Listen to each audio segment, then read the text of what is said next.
নীতিশ কুমার যে কাজটা করেছে, একজন মুসলিম মহিলার হিজাব ধরে টানাটানি করেছে, নুসরাত পারভিনের হিজাব ধরে টানাটানি করেছে, এটা একটা দুঃখের বিষয়, একটা নিন্দনীয়, এটা একটা জঘন্যতম কাজ। একজন মুখ্যমন্ত্রী হয়ে এইরকম কাজ আমরা আশা করি নাই। আর এইরকম কাজ করেতে সে এখন পর্যন্ত ক্ষমা চায়নি। অনেকজন অনেক রকম কথা বলছেন, কিন্তু বিজেপির নেতারা অনেক রকম প্রতিক্রিয়া দিচ্ছেন। ইউপির একজন মুখ্যমন্ত্রী, তার ক্যাবিনেটের মন্ত্রী কি বলছে জানেন? যে সামান্য তো হিজাবটা ধরে টেনেছে, আর অন্য কিছুতে তো হাত দেয়নি। অন্য কিছুতে তো হাত দিলে কি হবে, আপনারা শুনুন আগে ভিডিওটা। छू दिया नकाब इतना हो गया, कहीं और छूते तब क्या हो जाता।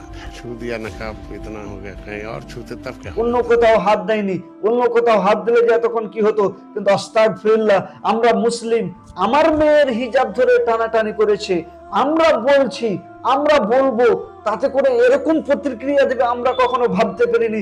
এদের বিরুদ্ধে এফআইআর করা দরকার, অতি শীঘ্রই এদের বিরুদ্ধে প্রতিবাদ করা দরকার। কি কথাটা, মুখের ভাষা কিরকম বিজেপি নেতা দেখতে পাচ্ছেন, বলছে হিজাবটা ধরে টেনেছে, অন্য কোথাও তো ধরেনি, অন্য কোথাও হাত দিলে তো কি হতো, এরকম করে বলছেন, হাসছে আর বলছেন ছি ছি ছি। তাদের বাড়ি থেকে মেয়ে নেই? তার বেটির যদি মুখটা ধরে কেউ যদি টানে, তার মেয়ের যদি অন্য জায়গায় হাত দেয়, তার মেয়ের যদি বুকে হাত দেয়, তার মেয়ের যদি মুখে হাত দেয়, তার মেয়েকে যদি কিস করে নেয় কেউ, তাহলে কি হবে? ভারতবর্ষের মাটিতে, যেটা সাম্প্রতিক ভারতবর্ষ, যেখানে হিন্দু মুসলমান দলিত আদিবাসী কুমড়ি রাজবংশী নিচু উঁচু মুসলিম হিন্দু সবাই মিলে সবার অধিকার আছে। সংবিধান সবাইকে অধিকার দিয়েছে। সংবিধান প্রত্যেকটা মানুষকে আপনা আপনা পছন্দের জিনিস পড়তে অধিকার দিয়েছে। সেই সংবিধানকে আমরা ফলো করে চলি মুসলিমরা। কিন্তু দুঃখের বিষয়, আমার মেয়ে নুসরাত পারভিন সেই হিজাব পরে যাবে, আর আমার মেয়ে হিজাব ধরে কোনো নেতা কোনো মন্ত্রী টানবে, আর আমি বললে গেলে বলবে যে এত কেন বলা বাড়ি, সামান্য তো হিজাব ধরে টেনেছে, আর তো অন্য কোথাও হাত দেয়নি। অন্য কোথাও হাত দিলে তো কি হয়ে যাবে? ছি ছি ছি ছি ছি। এদের বিরুদ্ধে আমাদের মুসলিম সমাজকে সজাগ হতে বলছি।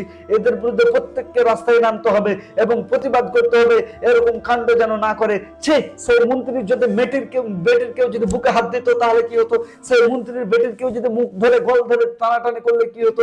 কিন্তু আমার মেয়ে নুসরাত পারভিন ধরেছে, তার জন্য আমরা প্রতিবাদ করতে পারবো না, বলতে পারবো না? এটা কোন ভারতবর্ষ, যে ভারতবর্ষ প্রত্যেকটা মানুষকে অধিকার দিয়েছে, সেই ভারতবর্ষে এরকম কাণ্ড ঘটবে? ছি ছি, লজ্জা, লজ্জা, জাতির লজ্জা, দেশের লজ্জা, এটা পুরা ভারতবর্ষের লজ্জা। এটা একজন মুখ্যমন্ত্রী এরকম কাজ, লজ্জা ছাড়া কিছুই নয়।